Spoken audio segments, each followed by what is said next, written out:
Boa noite a todos. Nós vamos desde já começar a nossa live desta noite, live na qual nós vamos poder estudar a palavra do nosso Deus.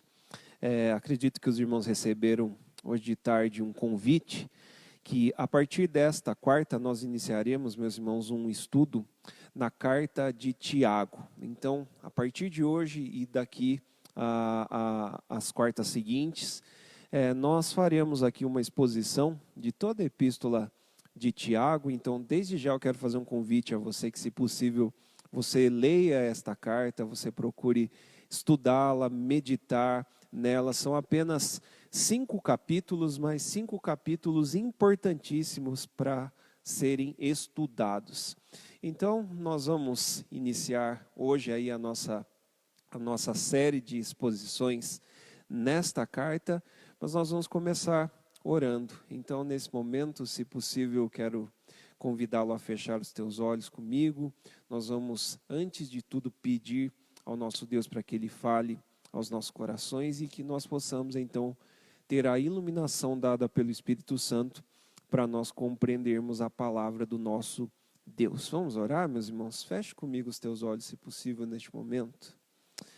Senhor nosso Deus, Pai bendito, agradecemos ao Senhor, ó Pai, pela Tua graça sobre as nossas vidas, pela oportunidade que o Senhor nos dá de forma livre podermos abrir a Tua palavra, estudá-la, observar nela, Senhor, a vontade revelada do Senhor, conhecer a Tua vontade, Senhor, para que possamos vivê-la. Pai, eu peço a Ti para que neste momento Teu Santo Espírito venha sobre as nossas vidas, abrindo as nossas mentes, os nossos corações. Eu peço a Ti pela vida dos nossos irmãos que estão conosco nesta live, por cada família, por cada filho Teu, Senhor, que tem sofrido nesses dias, mas que tem buscado uma vida de santidade, uma vida de zelo pelas coisas do Senhor, que tem buscado se alimentar na Tua palavra. Oro pela vida, ó Pai, da Tua igreja, que espalhada está, Senhor, longe, distante do lugar físico, mas junta, ó Pai, buscando a presença do Senhor. Nos abençoa, ó Pai, nós precisamos, ó Pai, ouvir aquilo que a Tua palavra tem a nos instruir. Fala aos nossos corações. É a minha oração a Ti, em nome do Teu Filho Jesus. Amém. Vamos então para o texto, meus irmãos. Abra comigo então, se você estiver com a sua Bíblia, se você estiver com o seu celular aí, onde você pode ter acesso a uma Bíblia, se você estiver aí com algum recurso, até mesmo pela internet. Gostaria que você abrisse então comigo no texto, que será para nós então o texto do estudo nesta noite, a parte introdutória então da carta de Tiago. Tiago, capítulo 1, versículo de número 1 até o versículo de número 8. E vou convidá-lo a você prestar atenção nesta leitura. Se possível, observe comigo aí não somente a leitura do texto, mas também observe as palavras do Senhor. A palavra de Deus, ela é inspirada pelo Espírito Santo. Então, até mesmo a própria leitura já tem poder, né, de nos transformar, porque é a própria palavra de Deus. Então, vamos ler o texto e assim nós vamos então dar início à nossa exposição. Diz assim a palavra de Deus, Tiago, capítulo 1, do 1 ao 8. Tiago, servo de Deus e do Senhor Jesus Cristo, às 12 tribos que se encontram na dispersão, saudações. Meus irmãos, tende por motivo de toda alegria o passardes por várias provações, sabendo que a provação da vossa fé, uma vez confirmada, produz perseverança. Ora, a perseverança deve ter ação completa, para que sejais perfeitos e íntegros, em nada deficientes. Se, porém, algum de vós necessita de sabedoria, peça a Deus, que a todos dá liberalmente e nada lhes impropera, e ser-lhe-á concedida. Peça, porém, com fé, em nada duvidando, pois o que duvida é semelhante à onda do mar impelida e agitada pelo vento. Não suponha esse homem que alcançará do Senhor coisa alguma. Homem de ânimo dobre, inconstante em todos os seus caminhos. Até aqui, então, a leitura para nós do texto bíblico. Sempre, meus irmãos, quando nós começamos a estudar uma carta, um livro da Escritura, é importantíssimo que a gente tenha um contexto geral, né, um panorama geral daquilo que nós iremos estudar, para que a nossa compreensão ela se torne mais clara, então, sobre as verdades, as instruções que o Senhor nos trará, então, através do texto bíblico. Diferentemente um pouco das epístolas paulinas que nós encontramos, né, do corpo de epístolas paulinas que temos no Novo Testamento, onde Paulo escreve cartas específicas para determinadas igrejas, algumas que ele mesmo plantou, outras que foram plantadas conjuntamente com os seus cooperadores.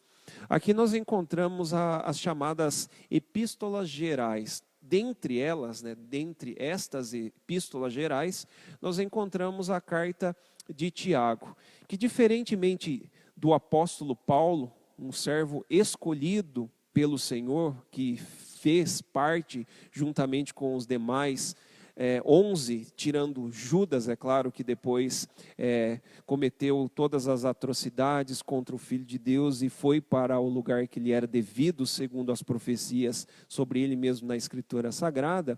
Paulo se juntou juntamente com aqueles primeiros discípulos do Senhor que depois, posteriormente, se tornaram os seus apóstolos. E não somente isso, mas receberam do Senhor a autoridade também para escrever palavras inspiradas pelo Espírito Santo e assim instruir as demais igrejas. Mas aqui nós encontramos uma carta cuja autoria não advém de um apóstolo, alguém que propriamente foi escolhido pelo próprio Senhor como um enviado, como um emissário do Senhor. É justamente isso que significa a palavra apóstolo nas páginas do Novo Testamento, um enviado do Senhor. Mas aqui nós encontramos uma carta que é escrita com o intuito de tornar, né, os seus ouvintes sábios segundo a vontade de Deus.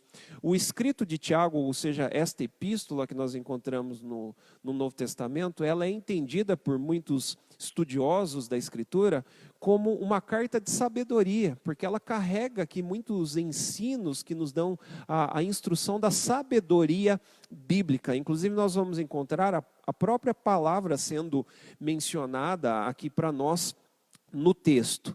Mas a pergunta que nós fazemos aí de forma inicial é: quem é esse Tiago que escreve então esta carta, esta epístola? Esse Tiago aqui, ele não pode ser confundido, meus irmãos, com alguns outros Tiagos que aparecem nas páginas da Escritura. O próprio nome Tiago já era um nome muito conhecido e muito usado nos próprios dias em que Jesus esteve neste mundo. Alguns dos seus apóstolos recebem também este nome. Nós encontramos, por exemplo, um dos apóstolos do Senhor chamado o filho de Zebedeu, Tiago, o filho de Zebedeu, juntamente com seu irmão João. Dentro também do próprio colégio apostólico, nós encontramos um certo Tiago, filho de Alfeu, bem como também há outros Tiagos que a história nos revela.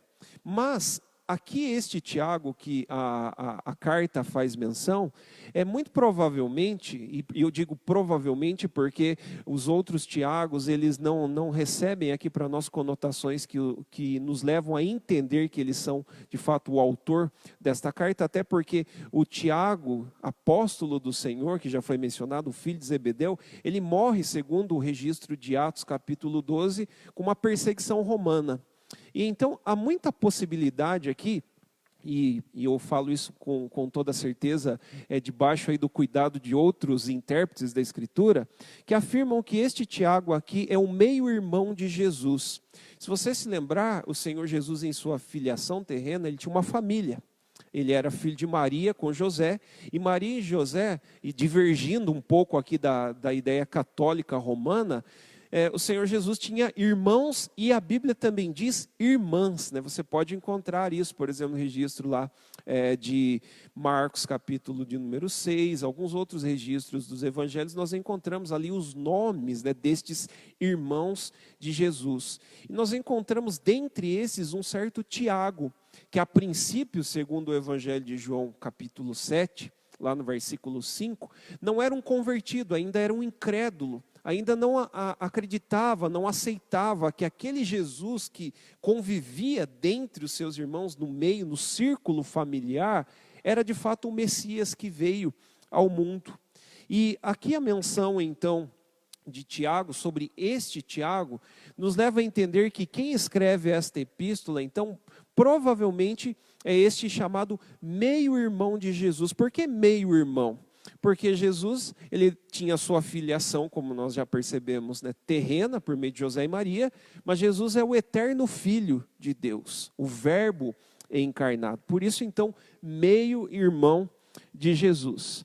A nomenclatura aqui que Tiago dá, né, como forma de abertura para a sua carta, é muito interessante, porque ele se intitula aqui como o servo de Deus e do Senhor Jesus Cristo. É assim que Tiago ele dá a sua palavra de abertura, ele infere aqui para nós o conceito sobre quem ele mesmo é, para a igreja, os seus determinados ouvintes, que então compreenderão a sua mensagem.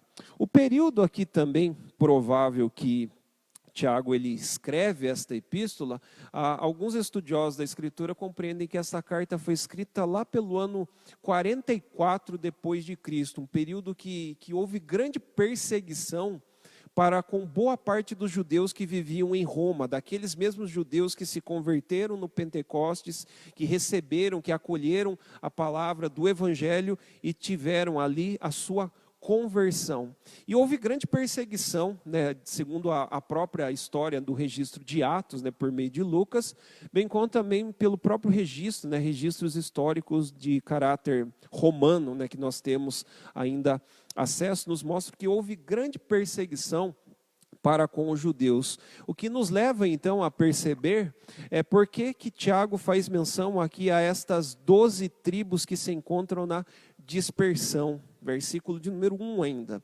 Ele faz menção aqui a essas 12 tribos que se encontram na dispersão como uma referência aos judeus que provavelmente foram perseguidos nos dias do imperador Cláudio Lísias, que ali juntamente com o seu império levantou uma grande perseguição que fez com que muitos judeus fossem espalhados, principalmente também ali no período pós-perseguição, né, juntamente com o Sinédrio, por meio do próprio Saulo, o apóstolo Paulo, que ainda não era um convertido, e toda aquela perseguição que se levanta contra os judeus faz com que eles sejam espalhados por várias partes ali ao redor de Jerusalém. Então, essa nomenclatura aí, as 12 tribos, ela tem essa conotação. Alguns compreendiam, meus irmãos, antigamente, né, boa parte dos teólogos mais ali do século XX, compreendiam que esta menção às 12 tribos, ela era uma referência à igreja universal, ou seja, a igreja de judeus e gentios, a igreja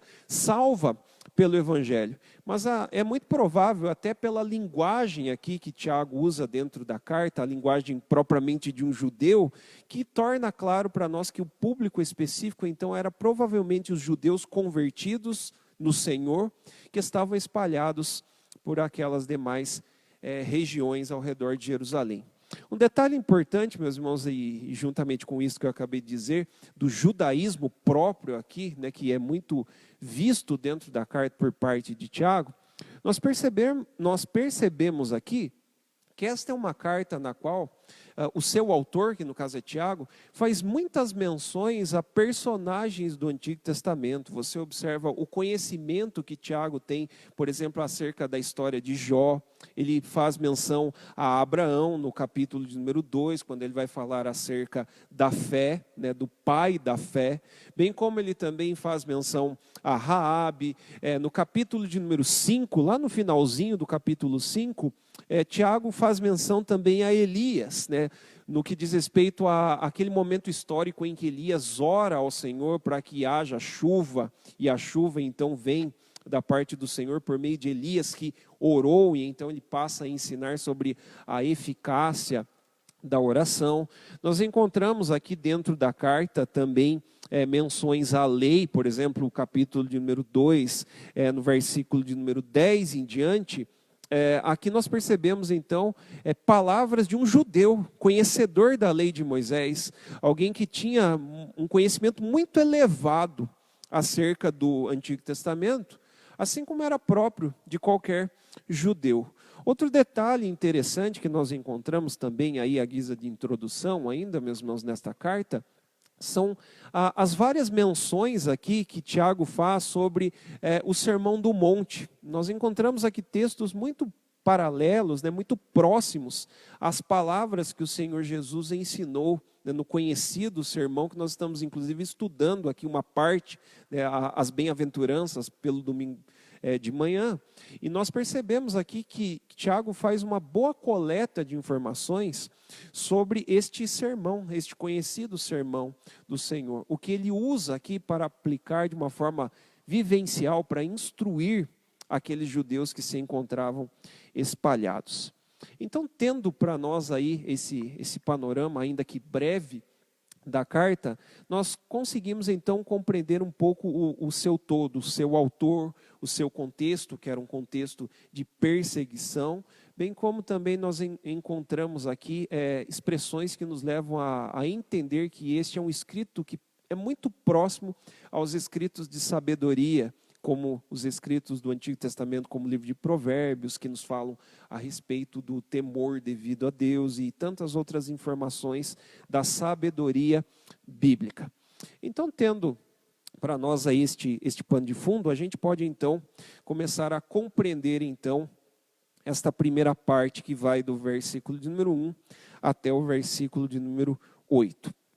Um detalhe importante aqui para nós, a partir do versículo de número 2 até o versículo 4, aonde nós então vamos encontrar aí o primeiro ensino desta epístola.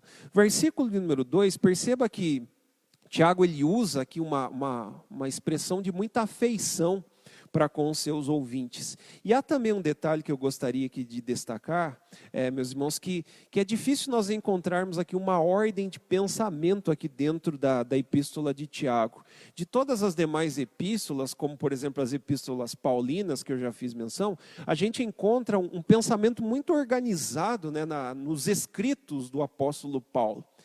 O que acontece de forma diferente dentro da carta de Tiago. Parece que, se você olhar a princípio, na leitura que você faz da carta, parece que Tiago fala sobre vários assuntos aleatórios, Parece que ele está falando sobre um assunto e de repente ele muda para outro, mas eu quero durante os nossos estudos aqui mostrar que há uma coerência aqui no pensamento de Tiago, quando ele faz aqui as transições dos assuntos em que ele vai falar, você vai perceber que há muita coerência aqui naquilo que no que o servo de Deus, Tiago, ele tem a nos informar dentro dessa carta. E um marco aqui daquilo que nós percebemos na carta, quando o Tiago ele vai mudar de assuntos, ele usa esse vocativo, meus irmãos. Perceba que ele aparece aí no versículo de número 2, lá no versículo 1 aí do capítulo de número 2, vai aparecer a mesma expressão, esse vocativo, meus irmãos. Novamente ele aparece lá no versículo 14 ainda, do capítulo de número 2, meus irmãos, E lá também no capítulo de número 3, você percebe então que as transições naturais aqui feitas no texto por Tiago, elas sempre iniciam com esse vocativo. Mas voltando aí então para o versículo de número 2, capítulo 1, ele diz, meus irmãos, tende por motivo de toda alegria o passardes por várias provações. E Tiago, então, ele vai introduzir um assunto que é muito pertinente ao contexto em que aqueles judeus estavam enfrentando provações, tribulações, que é uma tradução também possível aqui que a gente poderia usar do termo, mas o assunto de Tiago tem a ver com este instrumento da parte de Deus que Deus usa para fortalecer a fé dos cristãos. É assim que nós já enxergamos, então, de forma inicial, segundo a própria expressão aqui usada no versículo 2 por Tiago, do que é para nós as provações, que são algo para nós enviado da parte do próprio Deus. E perceba como há aqui um paradoxo, né, já de cara diante de nós. Tiago diz assim: tende por toda alegria o passardes por várias provações. É um assunto meio controverso, né? Você falar sobre provação e alegria, né? E é justamente este o ponto que Tiago quer entrar. Há um paradoxo na vida cristã, porque quando nós passamos a ser seguidores de Cristo, ou seja, quando nós fomos incluídos na família da fé e passamos então a ser participantes do ministério de Cristo como seus seguidores, nós vamos acabar compreendendo que um dos elementos que fará então parte da nossa vida são justamente as provações.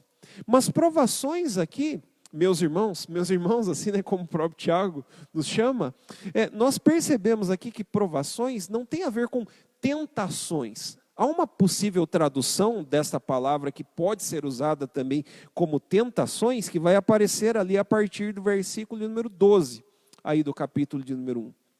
Mas provações aqui é uma palavra usada no capítulo 1 que tem a ideia de arrancar algo de nós, extrair algo de nós. O caráter dessa palavra, né, por trás desta palavra carregada de sentido, está esta ideia de que Deus ele permite provações na nossa vida para extrair algo de nós. Elas não sobrevêm sobre a vida do crente, do seguidor de Cristo, como algo aleatório, mas é algo próprio, provindo da parte de Deus, para nos instrumentar, né, nos levar a percebermos que a provação ela é um instrumento da parte de Deus para o fortalecimento da fé. E é interessante aqui perceber as palavras de abertura aqui de Tiago, porque Tiago vai falar sobre um assunto extremamente difícil da vida cristã. Por que nós passamos por tantos momentos de aflição, de provação, que advém, como nós percebemos, da parte de Deus? Nós nos lembramos, por exemplo, ele faz menção aqui a grandes personagens lá do Antigo Testamento, como o próprio Abraão, né, que ele vai fazer menção lá no capítulo 2. Nós nos lembramos que Deus provou a fé de Abraão.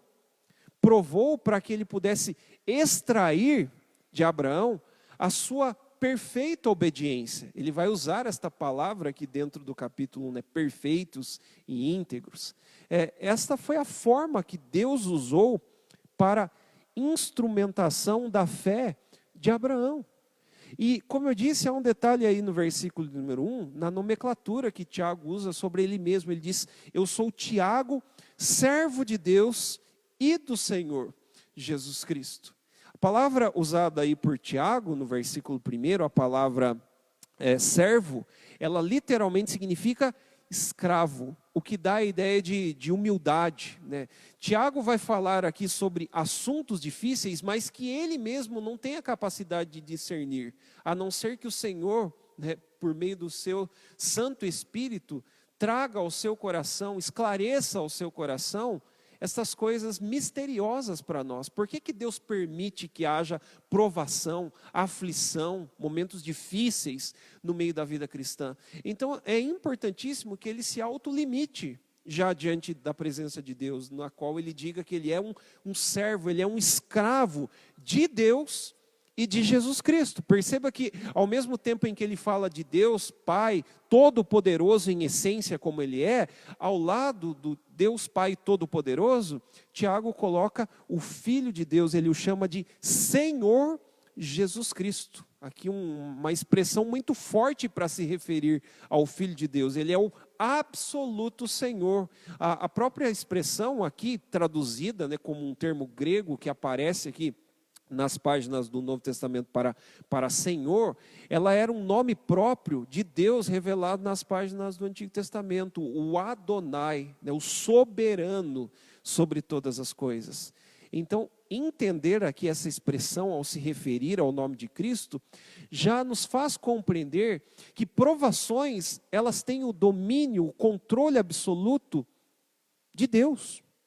Era isto que Tiago, ao usar essas expressões, ao se referir ao próprio Deus e a Ele mesmo, nos ajudam a compreender que há assuntos muito complexos dentro da vida cristã, como, por exemplo, o motivo pelo qual nós temos ainda que ter uma parcela de provação, de aflição, de perseguição, como era o caso daquilo que estava acontecendo aqui, com estes cristãos, estes judeus, né, que se converteram por meio da pregação do Evangelho.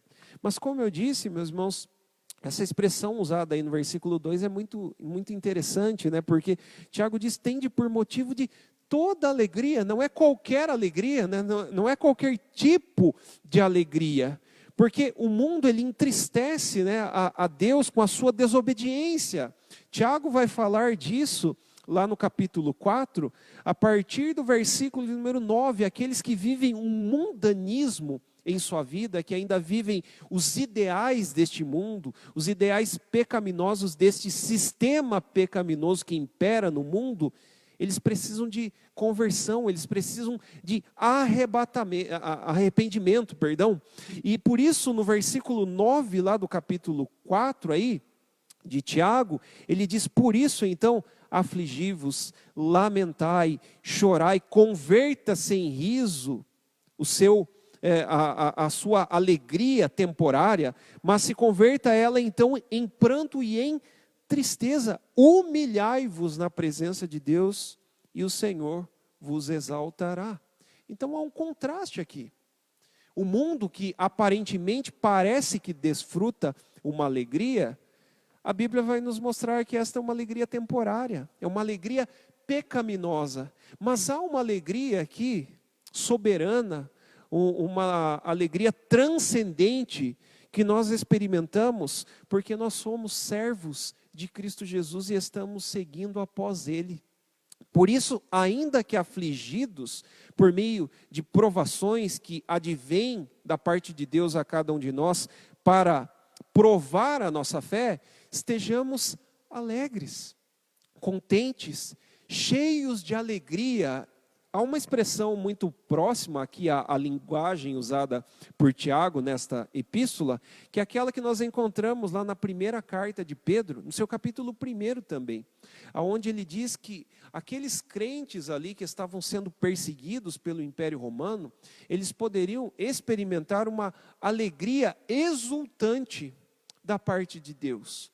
Uma alegria que poderia extrapolar nos seus melhores aqui dos seus sentidos, porque estamos andando após Cristo. E apesar de padecermos sofrimentos neste mundo, perseguições, problemas, não há coisa mais gloriosa do que padecermos por amor a Cristo. Por isso, tende por toda alegria o passar por estas provações.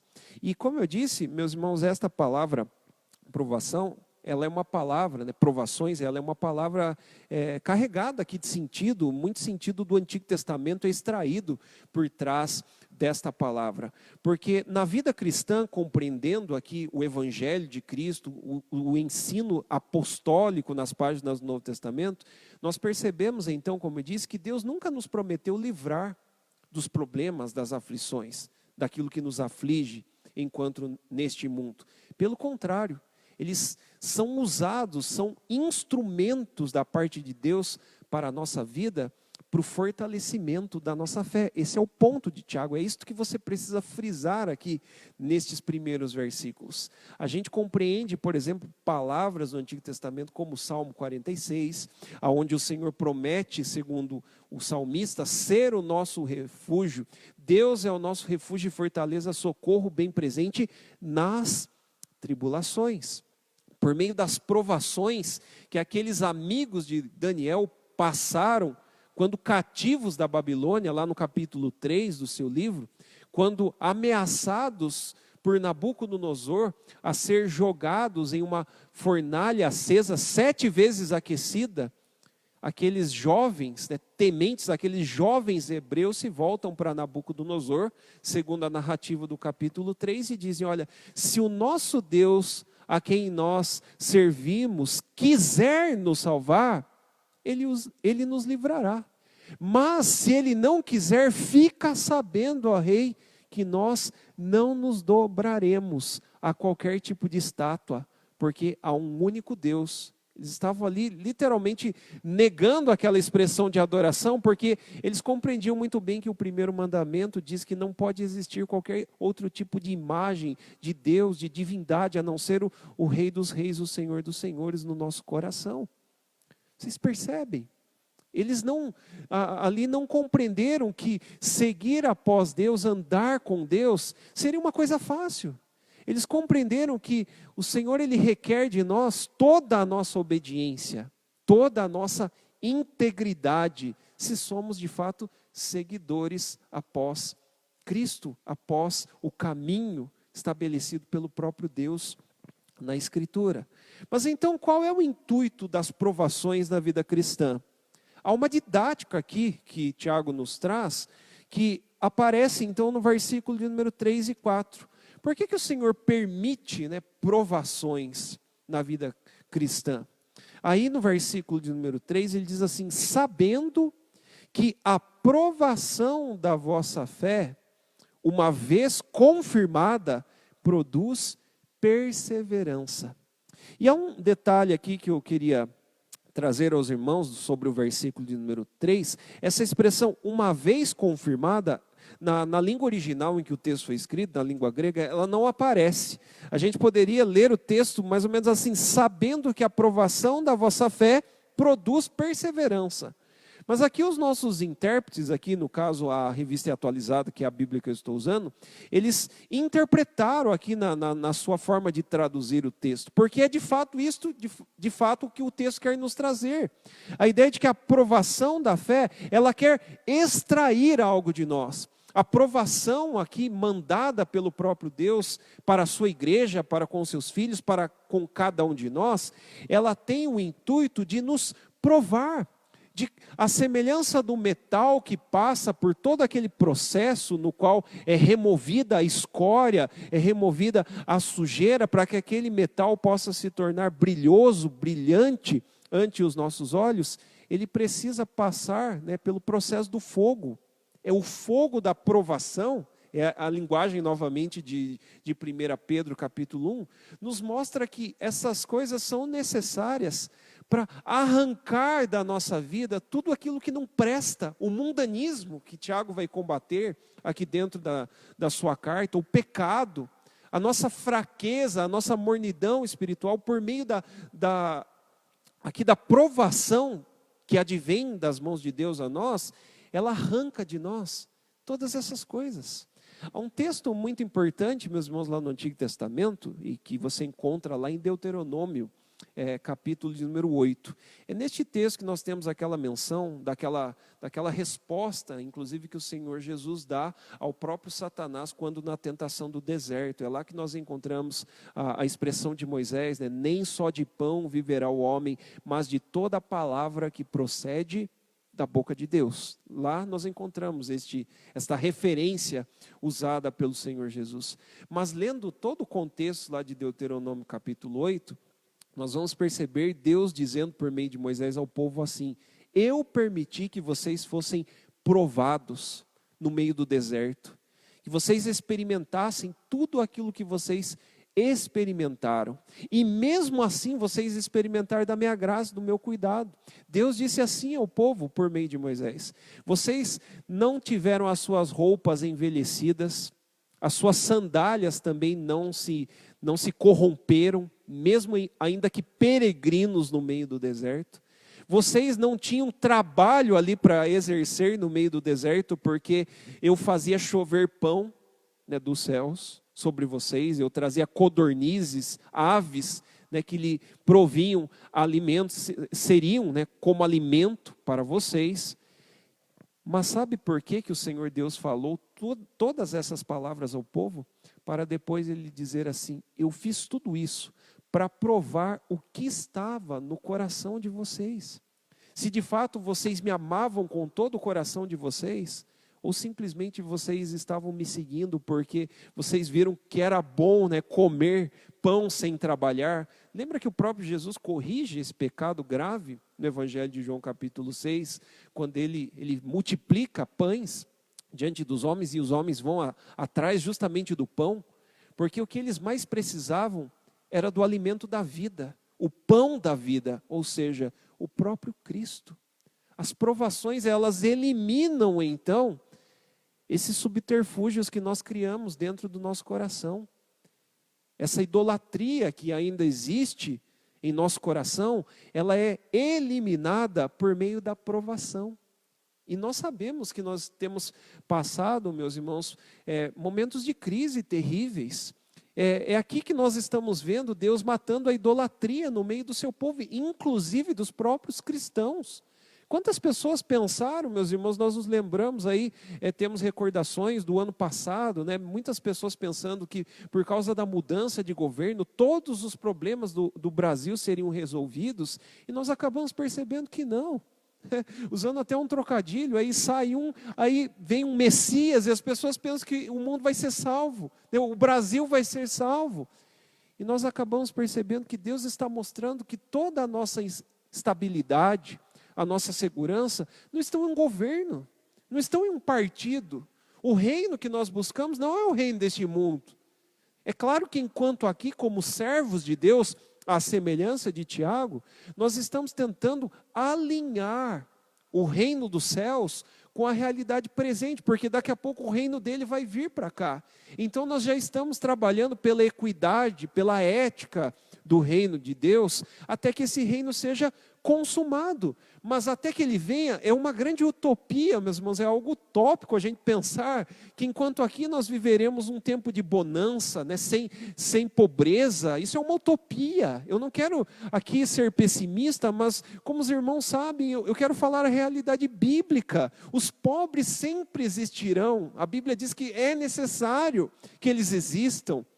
Assim como também, Tiago vai corrigir aqui o problema dessa discriminação que acontecia dentro da igreja para com os pobres, bem como também, em muitos momentos dentro dessa carta, Tiago ele vai corrigir aspectos sociais, porque são elementos que fazem parte também da vida cristã. Mas nós percebemos que o ponto principal por trás das provações é justamente este: eliminar ídolos, transformar a nossa realidade interna, arrancar a escória do pecado que ainda reside em nosso coração, e Deus fará isto por meio da provação. E a provação, ela sempre será necessária para a igreja. E esta palavra tribulação e provação, ela é um elemento dado aos crentes. Os ímpios, eles não passam por provação. Eles já estão debaixo do justo juízo de Deus. A provação, ela vem para a vida da igreja, para a vida do crente, como um elemento de instrução, de didática. É por isso que no versículo 4, então, Tiago diz assim, olha, a perseverança, ela deve ter a ação completa para que sejais perfeitos e íntegros, em nada deficientes. Perceba que ali no versículo 3, Tiago diz que a aprovação da vossa fé, uma vez confirmada, ela produz algo. O que ela produz? Perseverança. E essa palavra ela pode ser traduzida aqui por uma outra expressão que aparece aqui dentro da carta, lá no capítulo 5. Se possível, abra comigo rapidinho, Tiago capítulo 5, versículo 11, onde Tiago faz menção aqui a um dos homens que mais sofreu provação em sua vida. O nome dele é Jó, versículo número 11 do capítulo 5 aí de Tiago. Ele diz assim: eis que temos por felizes os que perseveraram firmes. Tendes ouvido da paciência de Jó, e vistes o fim que o Senhor lhe deu, porque o Senhor é cheio de eterna misericórdia e compassivo. A palavra que aparece aí no versículo 11 como paciência, é a mesma palavra que aparece aqui para nós no capítulo 1, verso 3, como perseverança. É estar debaixo de algo. Esta é a ideia por trás desta palavra. É suportar algo que é provindo do próprio Deus. Todos nós conhecemos, meus irmãos, muito bem a história de Jó. todo sofrimento, né? É até uma expressão que é muito usada até na linguagem popular. Eu quero ter a paciência de Jó. Né? Quantas pessoas aí não conseguem tolerar outras e usam essa expressão, né? Eu quero ter uma paciência como a paciência de Jó. Mas a paciência aqui, referida como uma perseverança que Jó teve em sua vida, é a ideia de que Jó suportou até o fim, a duras penas, aquilo que o próprio Deus permitiu em sua vida, como uma experiência, como uma didática que o levou a conhecer melhor a Deus. Lá no final do livro de Jó, o glorioso capítulo 42 do seu livro, mostra aquelas palavras benditas de Jó, na qual ele diz assim, olha, bem sei que tudo podes e que nenhum dos seus planos pode ser frustrado. Bem como também ele diz, eu te conhecia só de ouvir falar, mas hoje os meus olhos te veem. E é claro que Jó não estava falando ali de uma visão física, Jó estava falando da sua visão espiritual. Por meio da provação que o próprio Deus permitiu em sua vida, Jó conheceu melhor ao próprio Deus, a quem ele servia. Por isto, Tiago diz que ela produz perseverança. E a perseverança, daí versículo 4, ele diz, deve ter uma ação completa, com o intuito de nos tornar perfeitos e íntegros. E a palavra perfeitos e íntegros aqui, se ela não for entendida, ela pode causar aqui para nós um probleminha, né? Até mesmo exegético. Porque nós não somos wesleyanos aqui, cremos, né, num chamado perfeccionismo da vida cristã, em que você vai chegar num estágio no qual você não cometerá mais pecado, você não vai ter um certo momento de incredulidade em sua vida, porque todos esses aspectos eles ainda estão muito presentes e nós ainda vivenciamos boa parte deles em nossa caminhada cristã. Mas perfeitos e íntegros aqui dá a ideia de alguém maduro, alguém experimentado, alguém experiente, alguém que está inteiro. Esses são os efeitos produzidos aí por meio da aprovação. Por isso, meus irmãos, esse ensino de Tiago para nós, ele é importante porque então ele nos faz compreender que todas essas situações tão palpáveis que nós experimentamos em um certo limite na vida cristã, são vindos de Deus, para que nós possamos então ter crescimento. A provação ela vem justamente por causa disso. Porque talvez nós ainda estamos imaturos na fé, então Deus permite provação, aflição, momentos de dificuldade, como nós estamos presenciando nesses dias, estamos enclausurados aí nas nossas casas, distantes de tudo, de todos, sem acesso quase a muitas das coisas que nós poderíamos ter, mas Deus está querendo nesses momentos, nesses dias, fazer com que nós venhamos ter um autoexame, examinarmos a nossa fé, reconhecermos de fato que nós temos falhado, que há ainda escória que precisa ser removida, e Deus só faz isso por meio da aprovação. Por isso então, versículo 5, Tiago diz assim, então se porém algum de vós necessita de sabedoria, peça a Deus, que a todos dá liberalmente e nada lhes impropera e ser-lhe-á concedida. Perceba que o versículo 4, ele termina com a palavra deficientes.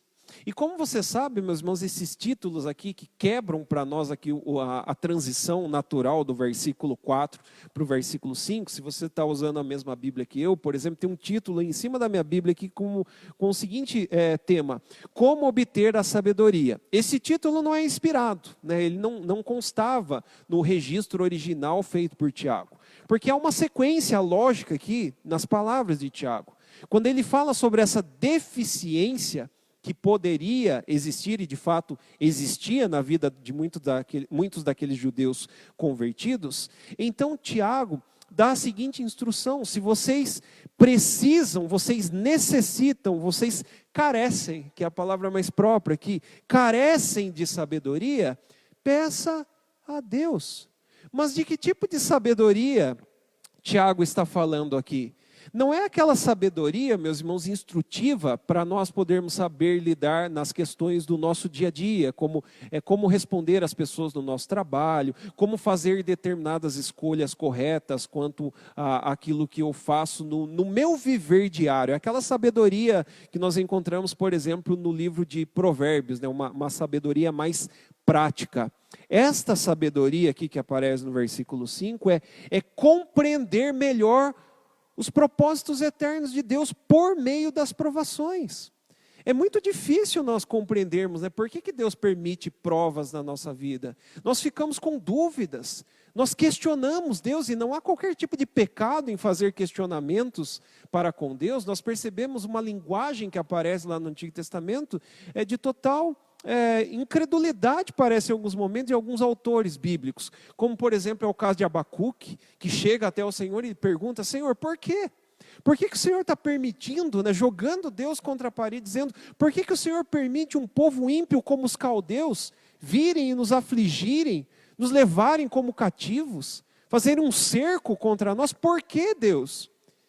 E é lá dentro daquele livro, né, que nós encontramos a expressão traduzida por Paulo como firme fundamento da nossa fé. O justo viverá pela fé. Você encontra lá no meio de alguém que aparentemente parece um incrédulo, questionando Deus.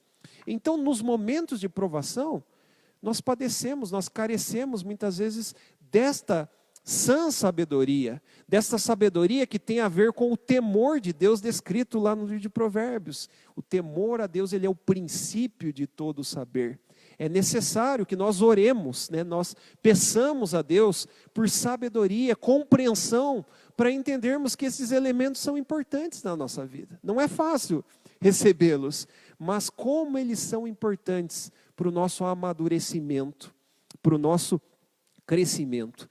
E há um detalhe histórico aqui para nós, que muitos estudiosos da Escritura nos trazem, acerca de Tiago, que é o seguinte: Tiago, ele é historicamente descrito como um homem de oração, né? Alguns chamavam de Tiago, joelho de camelo, né? Porque ele faz até mesmo aqui muitas menções dentro da sua carta a sua vida de oração. Ele pede para que os seus ouvintes orem, ele fala sobre a eficácia da oração. Ele diz que Elias orava, mas Elias era homem semelhante a nós, e ele dobrou os seus joelhos e pediu ao Deus dos céus para que não chovesse e não houve chuva.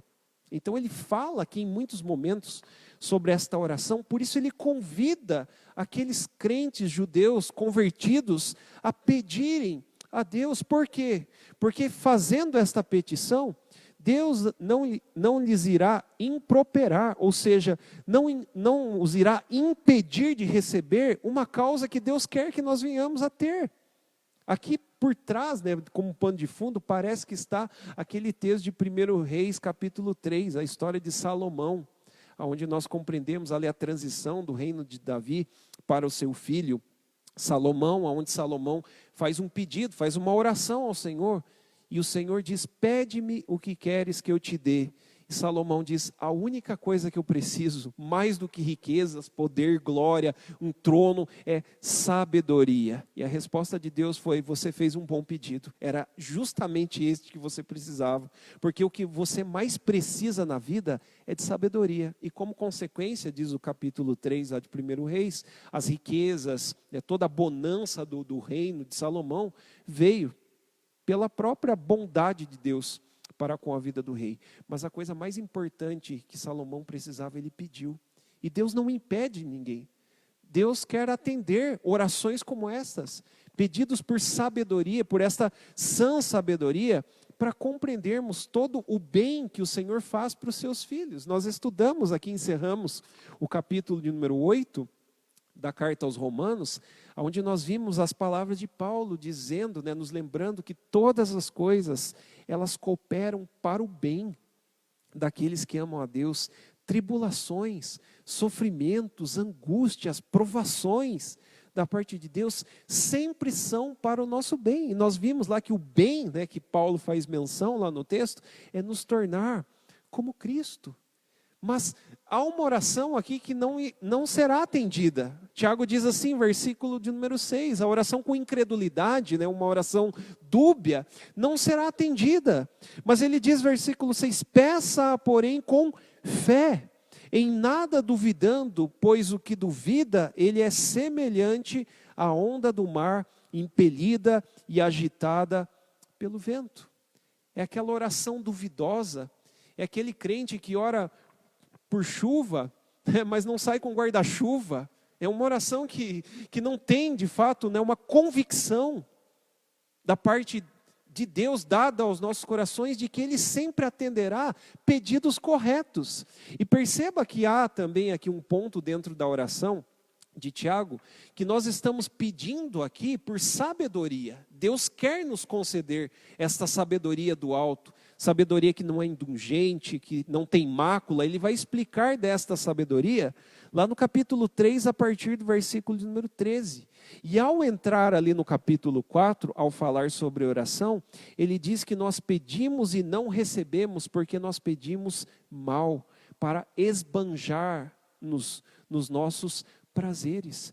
Mas quando as nossas orações elas estão alinhadas com a vontade de Deus, é óbvio que Deus atenderá.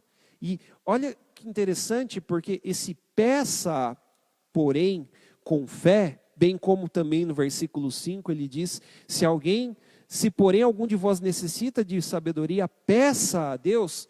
A voz aqui, né, usada aqui, pelo verbo pedir, ela está aqui numa voz ativa, ou seja, eu devo pedir constantemente sabedoria a Deus, não por um momento, mas porque Deus sabe que nós somos seres limitados, nós somos escravos de Cristo, nós somos servos de Deus limitados, nós sempre precisamos pedir sabedoria da parte de Deus para enfrentarmos as provações.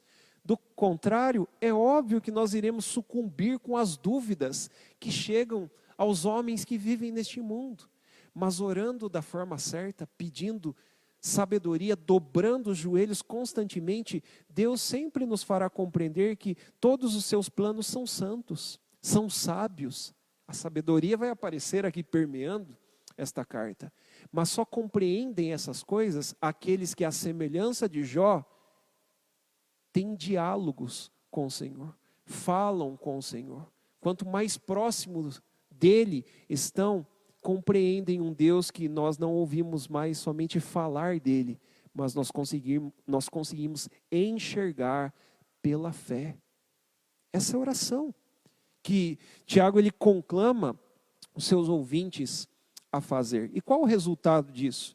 Versículo 7 e 8, ele diz assim, não suponha esse homem que alcançará do Senhor alguma coisa, ou seja, este homem de ânimo dobre, versículo 8, e inconstante em todos os seus caminhos. A incredulidade, né, um coração dúbio, né, um ânimo dobre aqui que tem a ver com duas almas, né, um coração dividido, um coração que por um tempo está perto do Senhor, mas daqui a pouco vem a aprovação e não sabe mais se Deus é de fato soberano, se Ele é o Senhor absoluto sobre todas as coisas. E essa inconstância, ela atinge o coração daqueles que não pedem ao Senhor por esta suprema sabedoria do alto.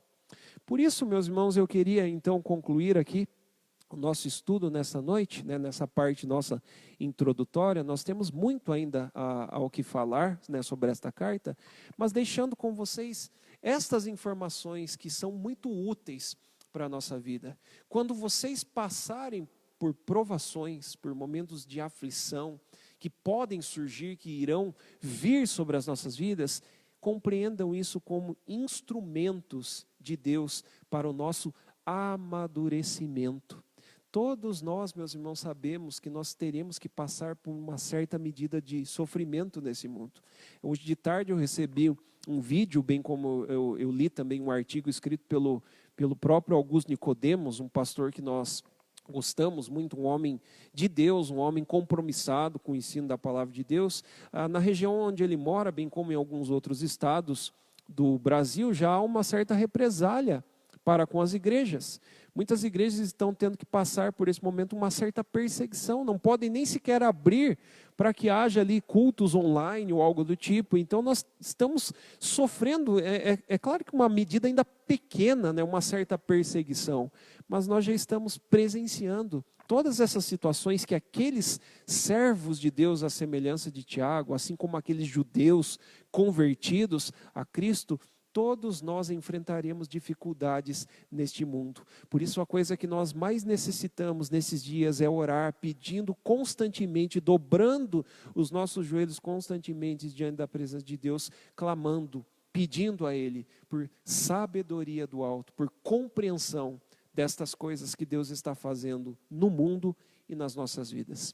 Por isso que Deus te abençoe. Eu desejo que você tenha uma ótima noite em Cristo e que o Senhor continue durante esta semana a falar ao seu coração, que você tome tempo, né? Que você tire tempo para você estudar a Escritura, para orar. Deus nos tem dado nesses dias oportunidades, né, de nós podermos nos aproximarmos dEle. Talvez a oportunidade que nós tanto desejamos no passado, hoje, por meio de uma provação, nós estamos tendo. Então que o Senhor nos ajude, que o Senhor nos auxilie para que sejamos sábios, remindo o tempo e procurando ser sábios. Esta é a vontade de Deus para conosco. Que Deus assim nos abençoe. Amém. Eu quero orar com você, então, encerrando, agradecendo ao nosso Deus por este momento juntos e pedindo que, se possível, você continue a ler esta carta, a estudá-la, para que nós possamos juntos aqui ter o nosso crescimento espiritual, a nossa edificação por meio do estudo desta carta. Vamos orar então, meus irmãos? Senhor Deus, Pai bendito, louvado seja o teu nome, Senhor, pela liberdade que temos, ó Pai, de poder estudar a tua santa palavra, Senhor. Obrigado por cada uma dessas instruções reveladas do Senhor a Tiago, que hoje servem também, ó Pai, para a nossa exortação, para o nosso amadurecimento, para que possamos nos tornar melhores como cristãos, como servos do Senhor, e para que possamos, ó Pai, exercer a nossa função com piedade, ó Pai, com trabalho, com serviço, com pregação do Evangelho neste mundo. Fica conosco, Senhor, abençoa a vida de cada um dos meus irmãos que estiveram aqui conosco nesta noite, e que assim o Senhor, ó Pai, nos deixe, ó Pai, debaixo da Tua graça, debaixo do Teu cuidado, porque é somente disto que nós precisamos, ó Pai, da Tua graça, da Tua misericórdia sobre as nossas vidas, que possamos dia após dia nos alimentarmos do pão vivo que vem do céu, o Teu Filho Jesus Cristo. É no nome dEle que nós oramos e agradecemos. Amém. Deus te abençoe, uma ótima noite a todos vocês. Até a próxima, se Deus assim permitir.